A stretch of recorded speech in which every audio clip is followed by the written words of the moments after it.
Donc je vais commencer par introduire le sujet. Donc on peut dire que le retour des prisonniers de guerre constitue un moment clé dans la France d'après-guerre. Les enjeux sont pluriels et la multiplicité des approches essentielles pour cerner une problématique trop longtemps ignorée, voire même boudée par les historiens. En effet, ce n'est qu'en 1982, avec l'étude d'Yves Durand sur la captivité et histoire des prisonniers de guerre 1939-1945, que la question des prisonniers de guerre est sérieusement étudiée pour la première fois. Christophe Leouin rédige de son côté en 1986 un ouvrage sur le rassemblement des prisonniers, donc le retour des prisonniers de guerre français, naissance et développement de la FNPG 1944-1952.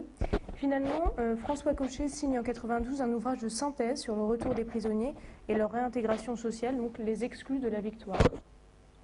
Pourtant, ne serait-ce que par son ampleur, donc 1 800 000 prisonniers, la question de la captivité est déjà vaste. On n'avait jamais vu au cours de l'histoire une telle masse d'hommes retenus en dehors des frontières. Il s'agit d'un véritable phénomène social qui bouleverse la société durant l'occupation mais aussi après-guerre. Le poids numérique des prisonniers et leur jeunesse quasi générale explique bien à quel point leur absence pèse sur la vie économique et sociale de la France occupée. C'est la hiérarchie sociale de tout entière qui en est bouleversée. De nombreuses femmes et mères doivent subvenir seules aux besoins de leur famille, assumer un rôle nouveau dans un contexte des plus difficiles. Le sort des prisonniers devient par ailleurs un enjeu fondamental du régime de Vichy et leur libération est négociée au prix d'importants sacrifices dont la relève est le témoignage le plus remarquable. Donc ce parti pris vichiste nuira d'ailleurs considérablement à l'image des prisonniers car les sacrifices accomplis en leur nom leur seront vivement reprochés. La longue captivité vécue par les prisonniers les métamorphose sans aucun doute. Ces 5 années allemandes ne sont toutefois pas vécues de la même façon pour tous. Alors que ceux qui sont assignés à des fermes particulières sont pour la plupart bien traités, les captifs travaillant dans les camps, les usines ou les mines souffrent de façon plus criante de leur captivité. Quoique leurs expériences aient pu être variées, différentes, une constante se dessine. Les années passées ensemble suscitent entre tous des liens singuliers. Une micro-société s'établit peu à peu qui, étant donné le contexte de sa création, apparaît fondée sur des valeurs de fraternité et d'entraide jusqu'ici méconnues par les prisonniers. Évoluant dans un milieu clos, coupé du monde extérieur, ce sont les colis et les lettres envoyées par leur famille qui rythment leur vie. Le devenir de leur famille est une de leurs préoccupations les plus tenaces, puisque pèse sur eux la culpabilité de les avoir abandonnés à leur sort. Donc, le statut des rentrants en 1945 n'est pas celui de héros de la libération, mais se rapproche plus d'exclus de la victoire selon les termes de François Cochet. Quelles qu'aient pu être leurs attentes de gloire et de célébration, l'accueil chaleureux n'a pas toujours été la règle. C'est dans un contexte souvent décevant que près d'1 million de prisonniers regagnent leur foyer au cours de l'année 1945. Le pays qu'ils retrouvent a alors été libéré depuis près d'1 an, s'est déshabitué de la guerre et a commencé à se détacher du devenir de ses absents. Les problématiques suscitées par le rapatriement sont par ailleurs multiples et assaillent un pays en proie à la pénurie et qui peine à rassembler des capitaux destinés aux rentrants. Dès 1943, Henri Frenay, chargé du commissariat aux prisonniers déportés et réfugiés, donc PDR, je le répéterai plusieurs fois au cours de la conférence, donc ce commissariat met peu à peu en place le rapatriement. Henri Frenay se rend très vite à l'évidence que les données et les moyens lui manquent et lui manqueront pour prendre en charge un tel accueil. Quand, comment, où et combien, telles sont les questions parfois sans réponse auxquelles les acteurs du rapatriement sont confrontés. Le recensement incomplet des prisonniers, la méconnaissance quasi générale de leur lieu de détention et du rythme de leur retour sont les obstacles majeurs qui nuisent au bon déroulement du rapatriement. L'urgence à laquelle est confronté le ministère des PDR explique bien entendu l'impression d'improvisation qui leur sera vivement reprochée. Le rapatriement et le retour effectif des prisonniers mêlent donc des considérations matérielles et humaines indissociables. Le cas des prisonniers de la Somme est exemplaire de cet enchevêtrement. Ce sont 16 000 prisonniers de guerre samariens qui rentrent en 1945, donc un chiffre qui est dans la moyenne nationale et qui permet donc d'observer la teneur générale des problématiques qui reviennent donc au département. Le préfet de la Somme, mais aussi le directeur de la section départementale des prisonniers de guerre, M. Sten, doivent organiser le plus rapidement possible un retour dont ils ne mesurent pas exactement l'ampleur totale. La désorganisation chronique ainsi que l'accueil assez indifférent de la population samarienne contribuent au malaise des rentrants. La réadaptation familiale et sociale ne se fait pas toujours de façon spontanée. Après 5 années d'absence, rares sont ceux qui reprennent leur vie là où ils l'avaient laissée. Pour ce qui est des sources archivistiques, elles sont très variées, en passant par la presse, les rapports de préfets et les archives judiciaires qui m'ont notamment aidé à étudier la question des divorces des prisonniers au moment du rapatriement. Et quelques témoignages très délicats à obtenir plus de 65 ans après les faits. Donc, devant la multiplicité des problématiques, on peut se demander en quoi le rapatriement des prisonniers samariens a pu être entouré d'une forme de malaise, et un malaise qui se prolonge bien après le retour et qui renforce l'envie de ces prisonniers de se rassembler, de rester unis pour passer ensemble le cap difficile de la réintégration. Donc nous allons commencer par une première partie qui s'intéressera à la préparation du rapatriement, pour passer ensuite à l'accueil des prisonniers, et finir sur leur réintégration à la vie civile. Donc, nous allons commencer par la préparation du rapatriement et d'abord la mise en place des centres d'accueil. Donc c'est dès l'hiver 1944-1945 que s'active la libération des camps de prisonniers de guerre. Alors que progressent les troupes alliées, il s'agit pour les autorités françaises d'organiser leur retour. Donc ce sera le commissariat aux prisonniers déportés et réfugiés, créé en décembre 1943 à Alger, et qui devient par la suite le ministère des prisonniers déportés et réfugiés, qui donne le ton à cette œuvre de rationalisation des retours. Il incombe au ministère la tâche d'organiser ce retour dès la fin de l'année 1944. Par-delà l'œuvre de recensement qui prévoit le retour de 850 000 prisonniers donc à l'échelle nationale, une véritable décentralisation est opérée. L'organisation d'Henri Frenay doit reposer sur des instances régionales. Donc, au cœur de cette œuvre de décentralisation, les centres d'accueil apparaissent comme la pierre angulaire de l'organisation des retours. La création d'un tel centre est prévue à Amiens dès la fin de l'année 1944, parmi plusieurs villes dotées d'une gare. Donc, le préfet a déjà mis en branle le plan d'accueil des prisonniers en novembre 1944. Il ne s'agit toutefois que d'une étape intermédiaire puisque les centres ne sont pas encore en mesure d'accueillir les prisonniers. Ce sont dans les semaines qui suivent qu'on remarque des indices qui montrent bien l'organisation progressive des centres. Pour le département, ce seront essentiellement 2 centres qui se partagent la tâche d'accueil.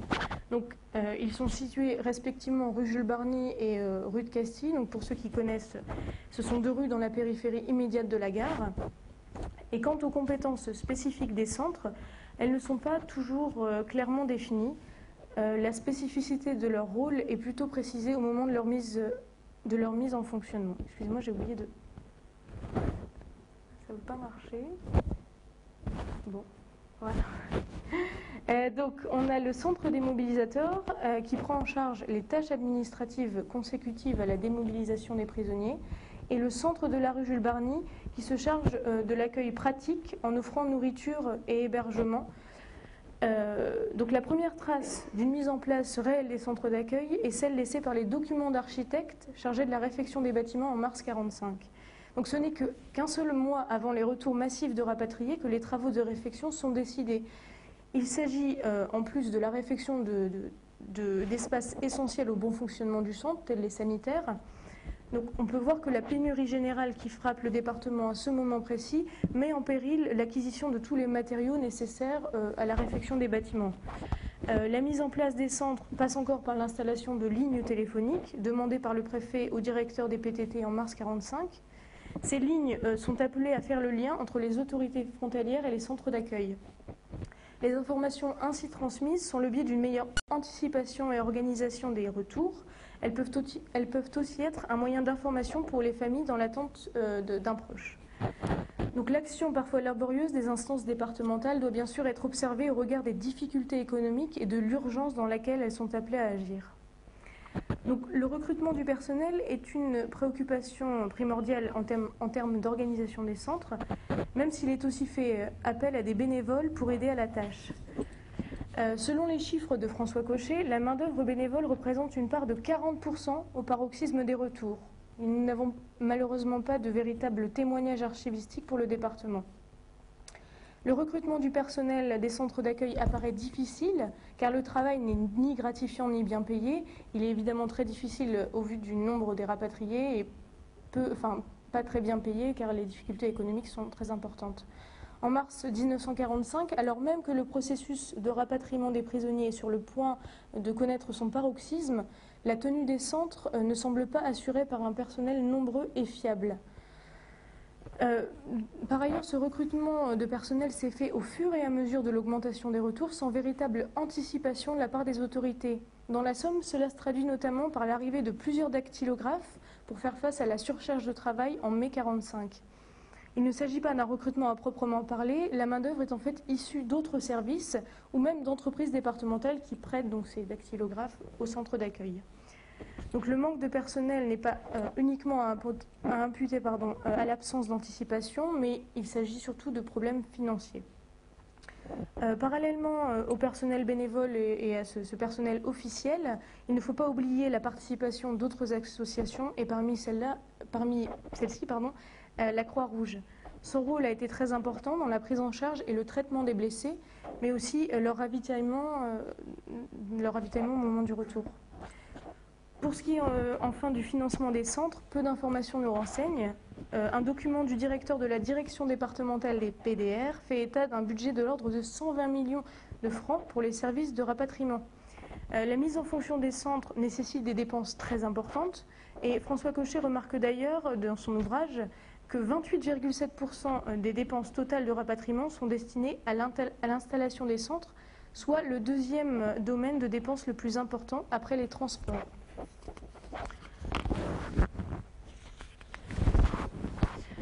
Nous allons passer donc à la l'organisation des transports. Donc Henri Frenay, donc ministre des PDR, propose un plan découpé en 3 phases principales pour le rapatriement donc des prisonniers. Les rentrants doivent en premier lieu être pris en charge par les services alliés jusqu'à la frontière française. La seconde étape consiste en leur rassemblement dans des centres frontaliers, les centres de rapatriement. Finalement, après des opérations de contrôle de sécurité, de contrôle sanitaire et autres distributions de papiers d'identité, doivent commencer leur voyage vers les centres d'accueil départementaux, depuis lesquels ils sont renvoyés chez eux. C'est pour l'essentiel en train que les rapatriés font leur voyage de retour et pour ce faire, un plan de transport est établi. En rapport avec des gares régulatrices, le ministère crée le long des frontières des points de franchissement. C'est à partir de ces points que les prisonniers sont canalisés et rabattus vers les centres d'accueil. On assiste tout de même à des retours anarchiques de prisonniers rentrant par leurs propres moyens. Il est impossible d'éviter ces quelques débordements, notamment au début du mois de mars 1945, durant lequel s'effectuent les premières libérations. Excusez-moi.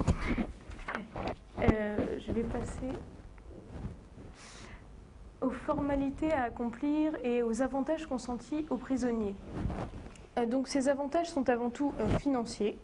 De multiples mesures sont prises pour veiller au retour confortable des rapatriés qui, malgré la pénurie qui règne en France à ce moment, doivent être choyés. Une certaine forme de dédommagement doit leur être proposée pour compenser 5 années de captivité. Les mesures sont notamment financières, donc on peut voir d'après François Cochet dans son ouvrage Les exclus de la victoire, les mesures dont les prisonniers doivent théoriquement bénéficier à leur rapatriement. Donc il s'agit d'un rappel de solde, une prime d'accueil, une prime de démobilisation, un congé de libération, des allocations militaires et le rachat des marques. Donc le simple soldat doit théoriquement bénéficier d'un pécule de 9 150 à 12 864 francs pour être précise. Il est toutefois difficile de vérifier l'application réelle au sein des centres de toutes ces mesures. Les nombreuses plaintes qui sont émises par les prisonniers, peu après leur retour, permettent de dire qu'elles n'ont pas été également appliquées. Quoique les mesures financières puissent paraître avantageuses au premier abord, le contexte économique d'inflation, de marché noir et de pénurie réduit par ailleurs leur valeur. On peut encore noter que certains documents à valeur pédagogique rappellent que le personnel des centres n'était que superficiellement formé et parfois peu au courant des aides à dispenser. La difficulté de savoir quelle institution est en charge de quelle aide montre encore la confusion qui entoure le système de distribution des avantages.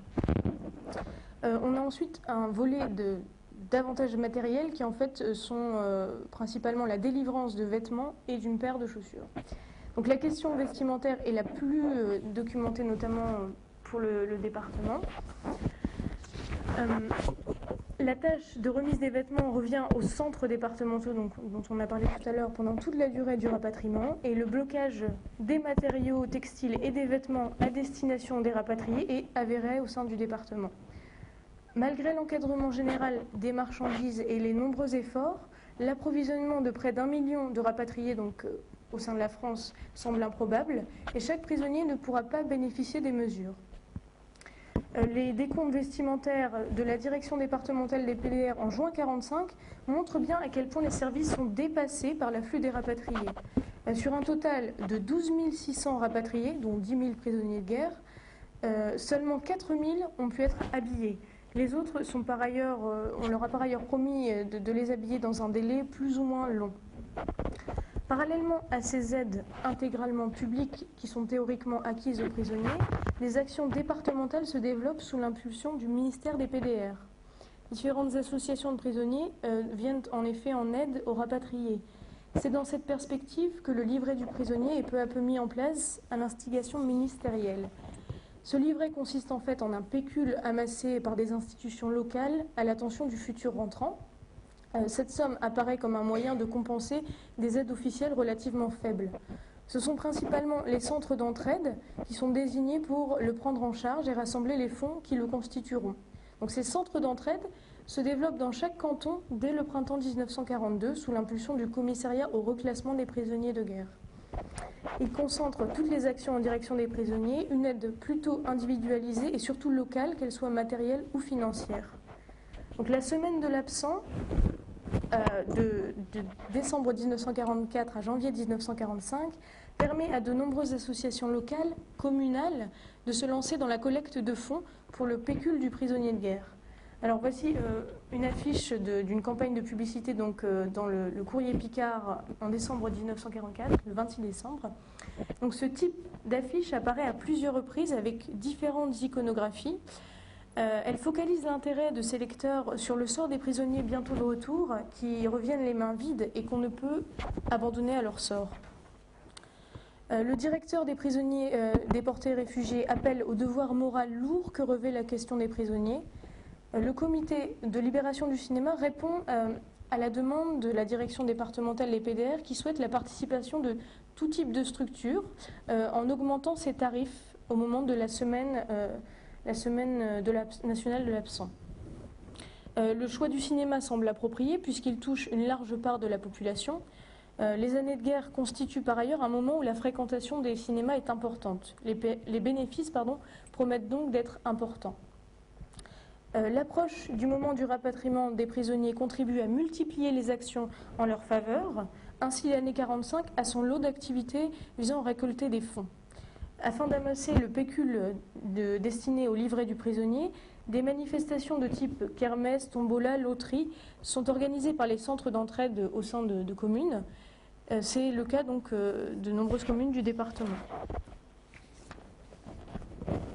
Donc, nous allons passer à l'accueil des prisonniers, donc l'accueil effectif des prisonniers, avec dans un premier temps un point sur le rythme des retours. Donc la chronologie des retours n'est pas linéaire. Par-delà les rapatriements de 1945 qui sont les plus nombreux, on assiste à des retours anticipés dès 1941. Ces prisonniers bénéficient en fait du marchandage pétainiste avec les autorités allemandes et profitent dès juin 1942 de la mise en place de la relève. L'échec de cette relève entraînera par ailleurs la création du STO, donc service du travail obligatoire, en 1943. Malgré une propagande considérable en faveur de la relève, son ampleur demeure limitée, comme on le remarque dans la Somme. C'est pourquoi nous passerons rapidement sur cette question. Donc, à titre d'exemple, on observe des retours très anecdotiques, par exemple, donc 500 retours en 1942 et 650 en 1943. Les chiffres, quoique lacunaires, confirment la faiblesse des retours avant 1945. Ils apparaissent surtout trop faibles pour être soutenus par la population samarienne. Et ce sont surtout les rapatriements de 1945, et notamment ceux de mois de mai et juin, qui voient l'apogée des retours de prisonniers dans le département comme dans toute la France. Donc c'est avec l'effondrement du Reich et la libération des camps par les Alliés que l'essentiel des prisonniers recouvre la liberté. Le modèle archétypal du retour se situe entre avril et juillet 1945, avec des pics importants en mai et juin. Donc ce graphique de Christophe Lehouin montre bien cette chronologie. On voit bien que c'est à partir de la fin mai 1945 que s'accélèrent les rapatriements. Et s'il reflète la courbe nationale des retours, il est aussi valable pour le département où la chronologie est quasi similaire. À la fin mars 1945, l'avancée des troupes et surtout le franchissement du Rhin par les Alliés signent bien la fin de la guerre et la libération des camps. Le retour prévu et anticipé depuis la fin de l'année 1944 se précise à ce moment. En général, les libérations se sont faites dans un climat d'émotion et de joie immense, mais aussi de méfiance. Les futurs rapatriés attendent l'arrivée des Alliés comme celle de libérateurs et sont désarçonnés par des attitudes de suspicion et de froideur. Le moment de la libération est aussi délicat, en ce sens qu'il est simultané des derniers combats, et les prisonniers revivent de façon plus directe la guerre. Donc, alors que s'activent les libérations à l'Est, le département de la Somme assiste à ses premiers vrais retours. Dans son rapport de mars 1945, le préfet dénombre le retour de 300 prisonniers de guerre et déportés. La cadence observée en avril 1945 est déjà beaucoup plus rapide. En effet, le préfet note dans son rapport d'avril, donc je cite, « La cadence du retour des prisonniers s'est vivement accélérée et la gare de Longo voit passer chaque jour 5 à 9 trains. » Donc les prémices de la fin mars ont déjà laissé place à un rapatriement beaucoup plus intense. Donc ces trains transitaires en gare de Longo exigent un travail de collation à distribuer aux rapatriés, collations qui sont prises en charge par plusieurs associations de prisonniers déportés et réfugiés. C'est au minimum 350 rapatriés qui sont pris en charge chaque jour par les centres d'accueil amiénois, qu'ils soient samariens ou non. En mai 1945, le rapport préfectoral présente l'apogée des rapatriements. Donc je cite, « La cadence du retour des prisonniers déportés demeure très rapide. Les gares de Longo et Amiens enregistrent chaque jour une moyenne de 12 trains. » Donc la fin du mois de mai constitue bien l'apogée des rapatriements. Le nombre de trains passant par Amiens a presque doublé en un mois et les centres d'accueil doivent faire face à un afflux jusqu'ici méconnu. Quoique les retours augmentent crescendo, la direction départementale souffre, comme nous l'avons dit, d'un manque d'anticipation. Le préfet est plus explicite dans son rapport de juillet où il dresse un bilan intermédiaire de l'accueil des rapatriés. Cet état des lieux est conforme à la chronologie nationale des rapatriements. Ce sont 500 000 rapatriés qui sont passés en gare de Longo entre la fin mai et la fin juillet 1945. Et grâce aux chiffres donnés par les instances départementales, on sait que 8 900 rapatriés sont revenus de début juin à fin juillet 1945, soit 37% du nombre total des rapatriements pour la Somme. Et cela sans compter bien entendu les rapatriés transitaires, qui sont bien plus nombreux, puisque 500 000 rapatriés sont passés en gare de Longo à la fin juillet. On assiste encore à des retours tardifs du RSS, mais je ne m'attarderai pas sur cette question pour qu'on n'en vaut pas vraiment le temps. Donc je vais passer à la question des conditions d'accueil au sein des centres. Alors que leur mise en place apparaît relativement laborieuse, il s'agit d'observer de plus près les conditions d'accueil faites aux rapatriés au sein des centres. Parviennent-ils à faire face aux vagues de retour parfois considérables des mois de mai et juin? Alors les deux principaux centres d'accueil, nous en avons parlé tout à l'heure, mais je le rappelle, c'est le centre des mobilisateurs, rue de Castille, qui prend en charge les formalités de démobilisation, et le centre de la rue Jules Barny, qui accueille les rapatriés sur un temps plus long, puisqu'ils peuvent y dormir et y manger et y dormir. Donc ces deux centres sont les points névralgiques pour les instances de rapatriement du département. Donc on a d'abord un premier point sur l'accueil en gare de Longo, qui n'est pas vraiment un accueil des centres, mais qui apparaît comme un accueil de rapatriés. Donc le dispositif mis en place gare de Longo est surtout destiné aux rapatriés de passage, qui profitent le temps d'un court arrêt dans la Somme d'une collation offerte sur les quais par des bénévoles des associations de PDR et même du personnel des centres d'accueil. Donc quelques chiffres permettent d'apprécier l'activité en gare de Longo. Donc la distribution de 450 000 sandwichs au cours des rapatriements et l'utilisation, par exemple, de 300 litres de boissons par train. Pour ce qui est du fonctionnement des centres, il est bien sûr beaucoup plus significatif que l'accueil en gare de Longo. Leur ravitaillement est bien plus dense et plus varié puisqu'ils accueillent des rapatriés sur un temps plus long. Donc, le centre de la rue Jules Barny a par exemple distribué 148 000 repas en l'espace de 4 mois, donc d'avril à juillet 1945. Alors une note du directeur des PDR au préfet en date de mars 1945 montre bien la préoccupation du ravitaillement des rapatriés qui prend même le pas sur le ravitaillement de la population civile, donc un thème qui revient dans de nombreux documents. Et il y annonce en fait la réquisition de 10 000 litres de vin pour les centres qui étaient, ces 10 000 litres de vin étaient originellement destinés à la population civile. Le sort des rapatriés les place dans une position de supériorité morale et plus prosaïquement, l'organisation d'un rapatriement d'une telle ampleur nécessite de faire main basse sur certains produits nécessaires au bon accueil des rapatriés. Mais la priorité souvent donnée aux rapatriés de retour crée des tensions avec les populations civiles qui s'estiment lésées. En filigrane, la problématique de la perception des prisonniers de guerre se dessine. Aux yeux d'une majorité des Français, ils représentent avant tout la défaite de 1940. À cet égard, on comprend mieux l'animosité de la population samarienne à leur égard. Pour ce qui est des améliorations des centres, on note une lettre du préfet qui évoque ces questions d'amélioration. Donc, au fil des semaines de rapatriement, l'expérience acquise par les instances départementales et les commentaires des rapatriés donnent l'idée de plusieurs améliorations. Les observations font ressortir 2 points principaux. La nécessité de vendre des allumettes et de mettre à profit des coiffeurs bénévoles. Alors, ces 2 améliorations ne sont pas qu'anecdotiques. Leur symbolique est au contraire forte. La vente d'allumettes renvoie d'abord à l'importance de la cigarette dans l'armée et dans la société masculine. Et le rasage fait quant à lui écho à l'image de soi que veulent donner les rapatriés. Face à la diminution qu'ils ont pu subir durant 5 années de captivité et l'animosité dont ils ont pu être l'objet à leur retour, leur image revêt une importance capitale. Elle est aussi importante à l'approche des retrouvailles. Ces améliorations répondent toutefois plus à des exigences de confort et semblent donc témoigner d'un bon fonctionnement des centres en avril 1945. Les problématiques ne seront évidemment plus les mêmes en mai et juin 1945 où l'afflux des rapatriés est beaucoup plus intense. L'organisation du centre de libération rue de Castille est pour sa part peu documentée.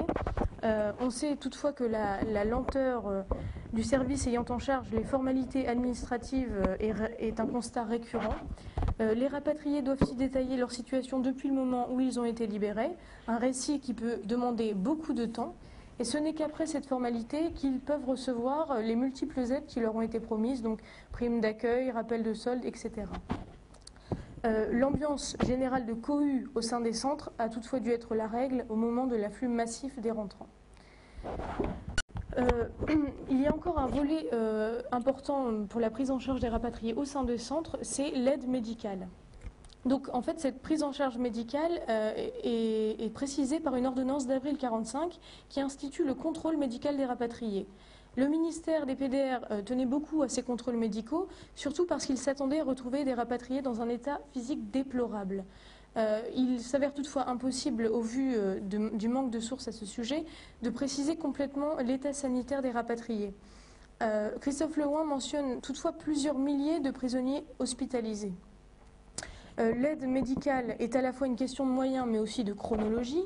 La phase des retours massifs coïncide à un moment de recul de l'attention accordée à chaque rentrant, alors que les premiers rapatriés bénéficient d'une meilleure prise en charge médicale. Par ailleurs, les examens opérés par les médecins dans l'immédiat retour des prisonniers ne permettent pas d'appréhender certaines séquelles qui ne seront visibles que plusieurs années après le retour. Donc, les efforts des autorités samariennes pour le bon accueil et le rétablissement des prisonniers sont manifestes, mais malgré ces efforts, les moyens n'ont pas toujours été à la hauteur des ambitions, ce qui a pu susciter le mécontentement des prisonniers. Donc, je vais passer à cette question du mécontentement. Les critiques émanant des rapatriés ont une caractéristique commune. Elles interviennent au moment où les retours sont les plus denses. En effet, l'afflux de plus en plus important des rentrants révèle les failles d'infrastructure des centres d'accueil. Par ailleurs, le travail routinier des centres et leur personnel a de quoi décevoir des rapatriés qui étaient dans l'attente d'un accueil chaleureux. Une lettre d'un prisonnier de guerre Dombleu, de mai 1945, adressée au préfet de la Somme, nous éclaire un peu plus sur les disparités d'accueil qui sont fonction du moment du retour. Donc je cite. Monsieur le préfet, les prisonniers Dombleu récemment rapatriés sont très étonnés de ne pas avoir les mêmes droits que leurs camarades qui ont eu la chance de rentrer avant. En effet, ces derniers ont eu le privilège d'être habillés complètement, alors que ceux qui rentrent actuellement, c'est-à-dire ceux qui ont souffert le plus longtemps, ne touchent que des bons textiles avec priorité. Pourquoi cette différence ?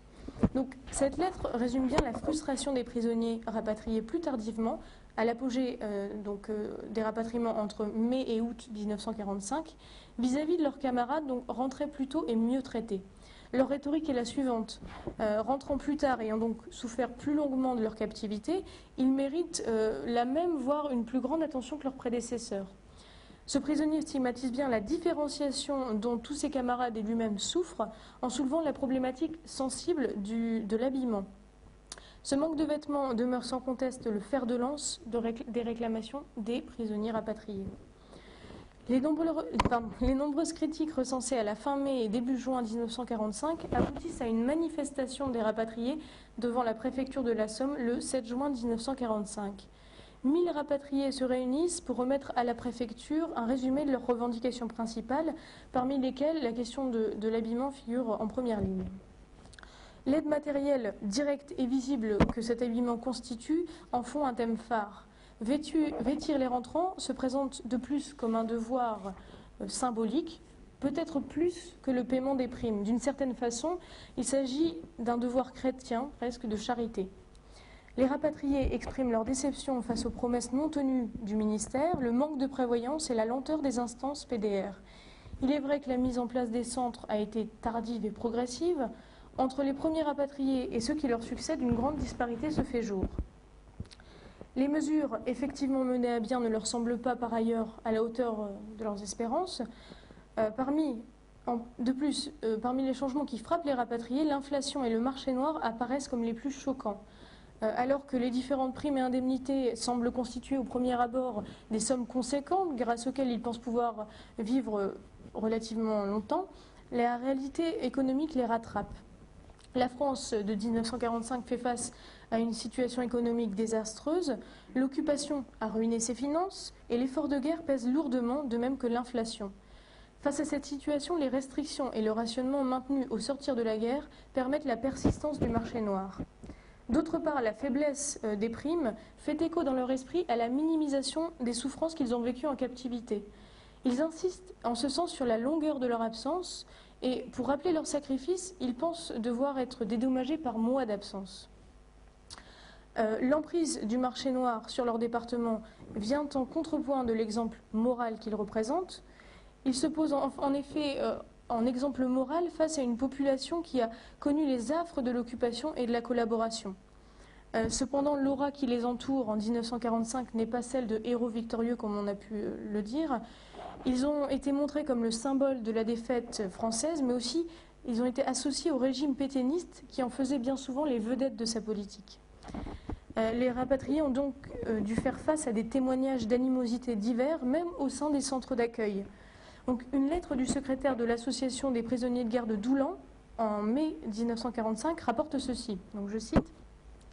Des réflexions désobligeantes d'employés, des différences dans le calcul de l'indemnité de solde qui se chiffre à plus de 2000 francs depuis 15 jours. Le manque de psychologie du personnel, qui reste militaire avant tout, risque de provoquer des manifestations. Donc, le 22 mai coïncide avec la période des retours massifs qui submergent les centres, d'où peut-être des critiques plus véhémentes. Les rapatriés déplorent les calculs d'indemnité incorrects et qui paraissent un peu hasardeux. On a l'impression que les mesures officielles sont loin d'être suivies à la lettre par le personnel du centre. Il y a même lieu de se demander si ce personnel est vraiment au fait des textes, compétent, ou s'il distribue les aides au hasard. Leur attitude est aussi remise en question. Le manque de temps face à l'afflux, la routine s'installant et la banalisation de la condition du rapatrié expliquent la dureté et l'indifférence du personnel. On sait par ailleurs que ce personnel était largement militaire, même si ce fait n'est pas avéré pour les centres de la Somme. Donc, le mécontentement des rapatriés sur plusieurs sujets semble donc justifié. L'accueil qui leur est réservé n'est pas conforme pour la plupart à des attentes considérables après 5 ans d'absence. Donc, je vais passer à la dernière partie, donc la réintégration à la vie civile, en m'intéressant d'abord à la vie professionnelle, la vie sociale et familiale, et enfin le rassemblement des prisonniers. Donc d'abord, pour la réinsertion dans la vie professionnelle constitue pour les prisonniers une étape essentielle de leur réintégration à la vie civile. Retrouver son emploi est le symbole même de la reprise en main de sa vie, de la participation à l'effort de reconstruction et d'un nouveau départ dans un esprit de dignité. Cette réintégration se fait dans un contexte difficile d'après-guerre. Florissante avant la guerre, certaines entreprises ont dû se résoudre à la fermeture à cause de destruction ou dans un contexte économique peu favorable. Pour considérer cette réintégration, il faut bien différencier les secteurs professionnels dont les conditions divergent considérablement.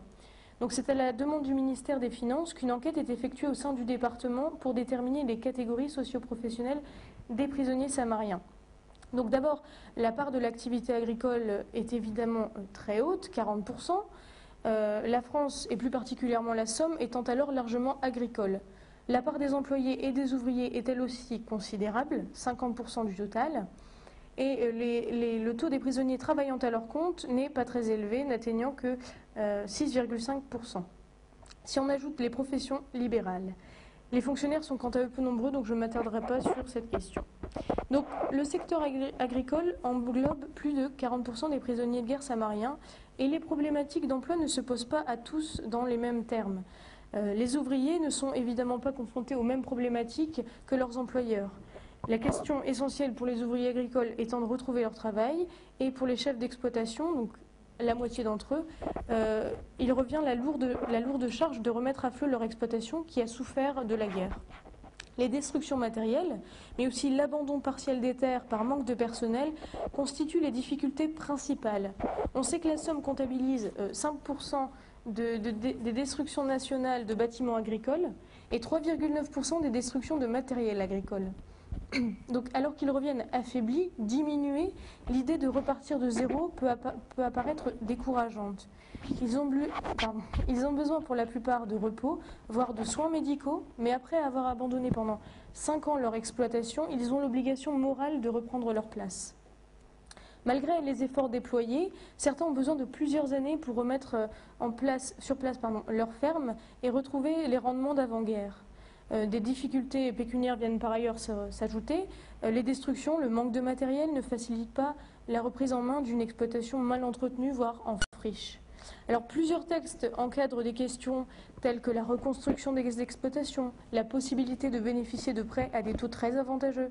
Cependant, je le redis encore une fois, le contexte économique de 1945 est peu propice à une réinstallation immédiate des agriculteurs rapatriés, qui sont soumis au rationnement de toutes les denrées et de tout le matériel. Alors pour ce qui est des prisonniers travaillant à leur compte, ils sont numériquement moins importants, mais la reprise de leur activité est tout aussi primordiale. Leur situation est similaire à celle des chefs d'exploitation, en ce sens qu'ils possèdent leurs propres affaires et doivent donc repartir de zéro pour la remettre sur pied. Ils étaient dans l'ensemble bien établis avant la guerre, avaient une entreprise ou un fonds de commerce qui fonctionnait bien et bénéficiaient d'une clientèle stable. Tous ces efforts ont bien entendu été détruits par la guerre. Seules des aides financières peuvent contribuer à leur réintégration. L'État propose des prêts importants et avantageux, notamment aux chefs d'entreprise. Donc, une ordonnance du 6 octobre 1945 vise à la fois les entreprises déjà existantes, mais aussi l'implantation de nouvelles entreprises. Il s'agit en fait de la seule grande mesure en faveur des chefs d'entreprise. Au même titre que les agriculteurs, les artisans sont touchés par la pénurie qui règne en France au sortir de la guerre. Les aides financières ne peuvent donc pallier le manque de matières premières significatif en 1945. La documentation les concernant est par ailleurs trop faible pour trancher dans le sens d'une bonne réintégration ou au contraire de difficultés pour remettre sur pied son entreprise. Donc nous allons terminer avec les employés qui représentent plus de la moitié des prisonniers de guerre samariens et leur réintégration apparaît en ce sens emblématique. Elle est préparée dès 1941 par le Commissariat au reclassement professionnel. Le gouvernement publie en mai 1945 une ordonnance qui vise à obliger l'employeur à rendre au rentrant son emploi ou un emploi équivalent. Le rapatrié ne peut être licencié pendant 6 mois et touche un salaire équivalent à celui qu'il obtenait avant-guerre. Les prisonniers sont aussi prioritaires à l'embauche et certaines entreprises sont dans l'obligation de recruter un quota de rapatriés. Donc, il manque quelque chose, c'est pas grave. Ah si, voilà. Donc là, nous avons deux affiches sur le thème donc, du réemploi des prisonniers. La première du commissariat au reclassement donc, des prisonniers de 1942 et la seconde publiée dans le Courrier Picard qui concerne donc, les prisonniers en 1944. La situation à la fois nationale et départementale à la fin de la guerre est quoi qu'il en soit propice à l'obtention d'un emploi.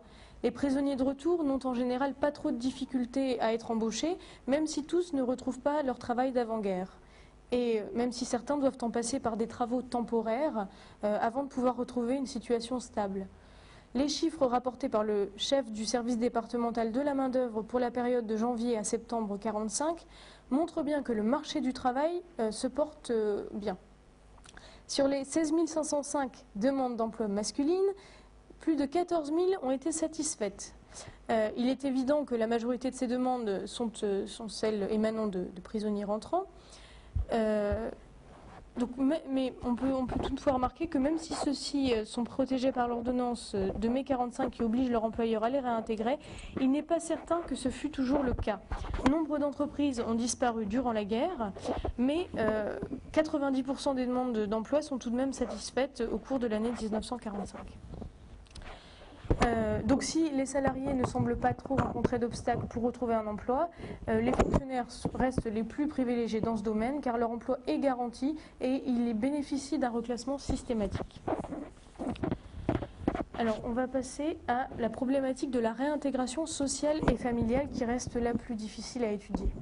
Donc après 5 longues années d'absence, la réintégration des prisonniers est à la fois dans la sphère sociale et familiale et intime, apparaît un défi de taille. L'éloignement et l'oubli parfois partiel ou complet qui s'ensuit compliquent les retrouvailles. Il leur faut alors combler un vide, une distance et une incompréhension quasi générale. Les prisonniers rentrants doivent avant tout faire face à une France qui leur est inconnue, que ce soit dans son apparence de dévastation ou dans l'attitude de ses compatriotes.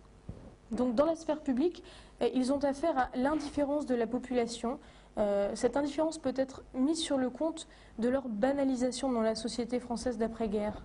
Les premiers rentrants ont bénéficié d'un accueil chaleureux, mais les mois, voire les semaines qui suivent tendent à les confiner à l'oubli, ou du moins à l'ordinaire. Par ailleurs, la population samarienne a été libérée, comme le reste de la France, depuis près d'un an lorsque les prisonniers rentrent. Leur sort a été partiellement oublié durant cette longue période d'attente. Dans la sphère privée, donc, c'est la question donc, la plus difficile à commenter malgré quelques documents et quelques témoignages. Plus de la moitié des prisonniers de guerre sont mariés avant la guerre et sont en même temps très jeunes. Donc on sait que 90% d'entre eux ont moins de 36 ans en 1940. Cette moyenne laisse supposer que de nombreux prisonniers sont fraîchement mariés lorsqu'ils sont mobilisés en 1939 et faits prisonniers en 1940. Face à cette jeunesse fréquente des couples, une absence de 5 années semble peser bien lourd. L'absence d'un homme à la maison et au travail permet une forme d'émancipation féminine qui n'est pas toujours bien tolérée au moment du retour. De nouvelles façons de travailler et de vivre ont pu être établies et de la même façon, on peut se demander comment réagissent les jeunes enfants qu'ils ont pu laisser derrière eux après 5 années d'absence. Un équilibre familial s'est dessiné pendant leur absence, dans lequel ils ne trouvent parfois pas leur place au moment du retour. La position du prisonnier rentrant apparaît donc délicate. Il semble presque parfois exclu de la sphère familiale où il n'a plus la primauté. On peut encore noter que, alors que la part répréhensible de l'éducation était traditionnellement réservée au père, elle devient, pendant cette période d'absence, l'apanage de la mère. Elle se refuse d'ailleurs souvent à abandonner cette prérogative au moment du retour. Et on remarque que l'affaiblissement physique et moral des prisonniers semble tout naturellement laisser le champ libre à leurs femmes qui apparaissent en position de force. L'intimité du couple a elle aussi pu être mise à mal. Il est difficile de mesurer la proportion des couples qui sont passés outre ces obstacles. Yves Durand et Christophe Leouin sont d'accord pour dire que 10%, on observe 10% de séparation chez les rapatriés au moment du retour. La proportion de divorces au sein du département en 1945 est déjà un révélateur quant à l'impact de la captivité. Donc, d'après un document statistique de l'INSEE, on sait que entre les années 1935 à 1937 et l'année 1945, les divorces ont doublé au sein du département. On voit ici, avec la courbe de l'évolution des divorces de Louis Roussel, le pic observé donc, au moment des retours. Donc, cette augmentation est bien sûr significative. On observe donc plusieurs facteurs. D'abord, le facteur géographique. Les zones urbaines apparaissent les plus touchées par les divorces, alors que les zones rurales voient des séparations qui sont plus difficiles, notamment à cause du partage des biens. Donc c'est pour ça que la Somme n'est peut-être pas le département le plus représentatif de ce phénomène de divorce. L'étude des jugements civils du tribunal de Montdidier permet de poser un regard un peu plus juste sur la divorcialité des prisonniers samariens. La proportion des divorces de prisonniers comparée au nombre total est de 32% en 1945 et 34% en 1946. La séparation des couples s'inscrit donc sur un temps long, puisque encore en 1946, on observe des divorces relativement importants. On peut voir à la lecture de ces jugements de divorce des thématiques récurrentes.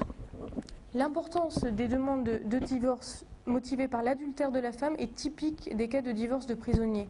Alors que ce motif est à peu près également utilisé par hommes et femmes à la fin des années 30, cet équilibre est rompu en 1945. On peut encore dire que la mince vie conjugale de ces couples est écourtée par la guerre et 5 années de séparation, qui les mettent durement à l'épreuve et les éloignent évidemment. Certains d'entre eux se désagrègent durant la captivité et pour les autres, les retrouvailles sont sujets d'angoisse. C'est presque un étranger que l'on retrouve et avec lequel il faut reprendre sa vie. À leur retour, il arrive aux prisonniers d'être confrontés à de véritables drames familiaux. Retrouvant une maison vide, un patrimoine dispersé, voire dilapidé, la solution du divorce n'est pourtant pas toujours leur première réaction. Ils sont en effet fatigués des drames et de la solitude. Ils veulent reprendre le cours de leur vie là où elle s'est arrêtée. Considérant cette séparation et ses conséquences comme une parenthèse qu'il faut savoir pardonner et oublier. C'est parfois même, devant le refus de leur femme de reprendre la vie commune qu'ils doivent se résoudre à la séparation. Plusieurs procédures de divorce évoquent ce refus de la part de la femme de regagner le domicile conjugal et de reprendre la vie maritale. Elles refusent bien souvent d'abandonner l'indépendance qu'elles ont pu acquérir durant l'absence de leur mari. Les prisonniers doivent donc subir une nouvelle fois un rejet dans la sphère privée. On recense quelques très rares cas de divorce au profit de la femme causés par le remariage du mari durant sa captivité. Alors que les femmes ne peuvent cacher leur forfait ébruité au sein du village, l'adultère des prisonniers est protégé par la solidarité du groupe et la distance géographique. Le problème des désaveux de paternité, sorte de couronnement de la désunion, est bien présent donc parmi les affaires traitées par le tribunal de Montdidier. La question des désaveux de paternité préoccupe d'ailleurs amplement les associations de prisonniers de guerre qui souhaitent obtenir une législation favorable, un allongement des délais de désaveu et une assistance judiciaire. Donc justement, nous allons terminer sur le rassemblement des prisonniers. On peut d'abord dire que l'expérience vécue par les prisonniers semble justifier leur rassemblement dès le retour. Le voyage vers l'Allemagne donne d'abord lieu à un brassage de soldats à la fois social, intellectuel, culturel, hiérarchique. Le seul sentiment qui peut à présent réunir ces hommes captifs est la préservation de leur vie au sein d'un milieu hostile et fermé. La confrontation journalière à l'intimité de l'autre modifie considérablement leur regard et les barrières sociales traditionnelles s'écroulent devant la constatation qu'une cohabitation est possible avec ceux qu'on a pu considérer comme ennemis politiques, sociaux, etc. C'est sur cette tolérance et ce respect mutuel que se fonde donc ce leitmotiv persistant après le retour, l'unité. Quoi qu'il en soit, les prisonniers rentrant en 1945, forts de leur expérience de solidarité et d'union en captivité, veulent à tout prix y apporter un sens. Ils tiennent à être le vecteur de ce message au sein de la société française d'après-guerre. Ils ont l'intime conviction que leur expérience les a hissés au rang d'exemple pour le reste de la nation. Le fossé est toutefois grand entre leurs ambitions et l'accueil qui leur est réservé au moment du retour. Ce contexte peu favorable, parfois hostile, ne ruine pourtant pas leur volonté de rassemblement. L'esprit profondément unificateur des prisonniers explique par ailleurs leur vision bien particulière et négative de la politique. Elle fait systématiquement écho dans leur esprit aux désaccords, aux luttes et aux rivalités qui ne peuvent aboutir en aucun cas à l'union prônée. La fin de l'année 1944 marque le moment d'ébauche de la fédération unifiée, donc de la FNPG, Fédération nationale des prisonniers de guerre, qui scelle le rassemblement des prisonniers. Donc la création de la FNPG constitue en fait le rassemblement de nombreuses associations locales qui agissent dorénavant sous le couvert de la fédération. Leur première démarche, au moment même du retour des rapatriés en 1945, consiste à participer à l'effort d'accueil entrepris par les autorités départementales et la sensibilisation de la population au sort des rapatriés. Il est toujours plus difficile de cerner l'action des sections locales qui ne s'encombrent généralement pas d'archives et ne cherchent pas à établir un travail de secrétariat. Donc l'aide a pu être plus directe, une aide matérielle, d'hébergement, aide dans les démarches administratives, etc. Mais il est difficile de cerner mieux ces aides. Elle est moins conséquente d'un point de vue financier, dans la mesure où ces petites sections ne disposent pas vraiment de moyens d'envergure, contrairement aux autorités PDR. L'aide matérielle directe aux prisonniers par les associations est partout mentionnée. Malheureusement, elle n'est jamais détaillée. La mission des associations de prisonniers ne se borne évidemment pas à cette aide directe, mais elle consiste aussi en la défense des intérêts des rapatriés. Donc on a pu le voir pour la question des désaveux de paternité. C'est bien évidemment une des raisons primordiales de leur existence, préserver les besoins et les droits des rentrants. Il s'agit pour la Fédération de rétablir la vérité sur la situation des prisonniers rapatriés dont l'action revendicative est incomprise par la population civile. C'est bien souvent avec mépris que sont jugées les plaintes des rentrants. Donc le pécule est la première réclamation de la FNPG. En effet, on peut voir que la solde maximale due à un homme de troupe au bout de 5 ans de captivité représentait 2758 francs. Donc 1 franc par jour entre mai 40 et juin 43 et 4 francs par jour entre juillet 43 jusqu'à la libération. La justesse de leurs revendications est d'autant plus criante au regard des pécules perçus par leurs camarades alliés. À titre d'exemple, on peut voir qu'un prisonnier de guerre belge reçoit la somme de 4000 francs par mois de captivité.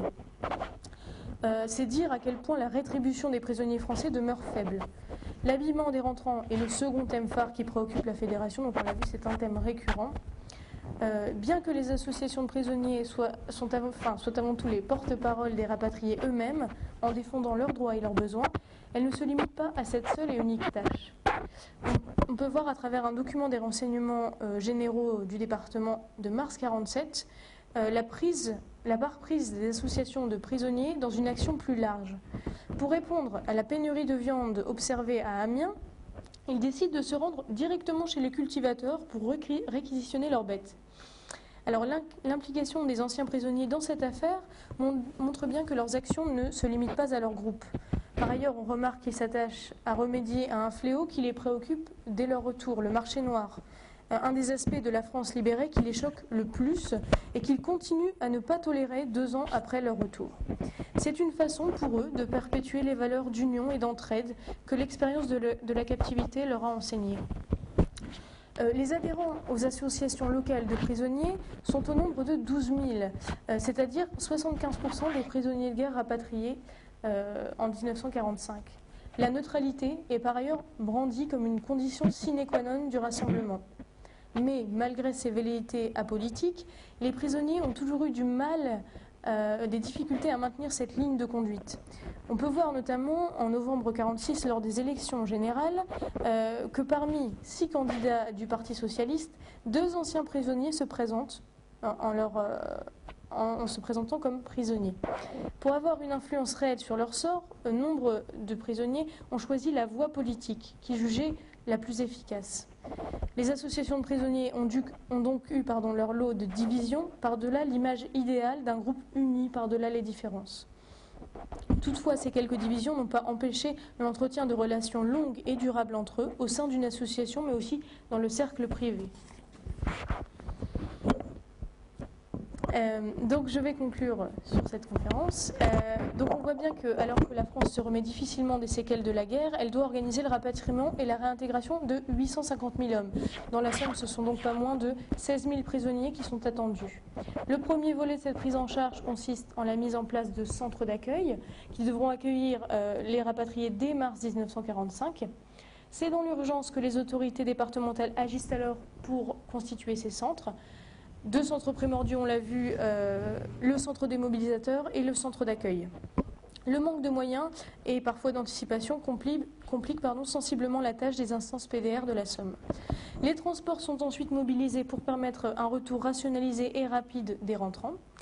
Le chemin de fer a joué un rôle primordial pour le rapatriement et la gare d'Amiens, mais aussi celle de Longo, sont des lieux de passage et d'accueil essentiels pour les rapatriés samariens pour l'une et transitaires pour l'autre. Finalement, tout un appareil de dédommagement des rapatriés est mis en place par le gouvernement. Il s'agit de donner réparation à tous ceux qui, loin de leur pays, ont souffert d'une captivité très longue et difficile. Ces aides restent toutefois anecdotiques, on l'a vu, face à l'inflation. Enfin, en encourageant les initiatives locales, le livret du prisonnier est mis en place et doit permettre aux rapatriés de bénéficier d'un petit pécule à son retour. Le second volet consiste en l'accueil effectif des prisonniers, après la mise en place d'une lourde organisation. Donc on a vu que le rythme des retours n'a pas toujours été uniforme et influe sur la qualité et les moyens de l'accueil. Des premiers retours sont à observer dès 1941, mais ils ne s'opèrent pas à la même échelle que les retours massifs de 1945. La libération des camps dès la fin 1944 amorce le processus des rapatriements. La chronologie de ces retours est assez précise. Leur apogée correspond à la fin mai au début juin 1945. C'est à ce moment précis que les instances départementales sont confrontées à une foule de rapatriés qu'ils ne parviennent pas à canaliser. L'accueil au sein des centres a d'abord pour but de démobiliser les rentrants et de leur concéder les avantages promis. C'est là le rôle du centre de démobilisation. Pour sa part, le centre d'accueil de la rue Jules Barny doit ravitailler les rapatriés et les loger. Le personnel et les bénévoles sont aussi présents au sein des gares où ils ont pour tâche de distribuer boissons et collations. À l'apogée des retours, les centres et leur personnel semblent totalement débordés par la charge de travail qui leur incombe. L'aide apportée aux rapatriés est aussi médicale, comme on l'a vu. Les lacunes des services sont avérées, les multiples failles organisationnelles qui ont accompagné leur retour ne leur ont pas échappé et ils veulent avant tout défendre leurs droits. Les avantages consentis aux prisonniers sont pointés comme trop faibles au regard des dommages subis et le département qu'ils retrouvent est accablé de maux intolérables parmi lesquels le marché noir est en première position. L'accueil qui leur est réservé n'est par ailleurs pas à la hauteur de leurs espérances après 5 années d'absence. Le retour est enfin clos avec la réintégration des prisonniers à la vie civile, une réintégration qui n'a pas toujours été très facile. Dans un premier temps, il s'agit pour les prisonniers de reprendre leur place dans le monde du travail. C'est de cette façon qu'ils peuvent reprendre le contrôle de leur vie après 5 années d'absence. Et c'est par secteur de travail que l'on parvient à analyser plus précisément cette réintégration professionnelle.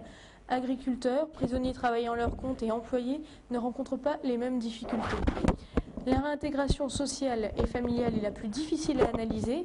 Les prisonniers souffrent à leur retour d'un manque de considération, voire d'un mépris qui les heurte. Aux yeux d'une majorité, ils représentent avant tout la défaite de 1940 et son lot de déshonneur.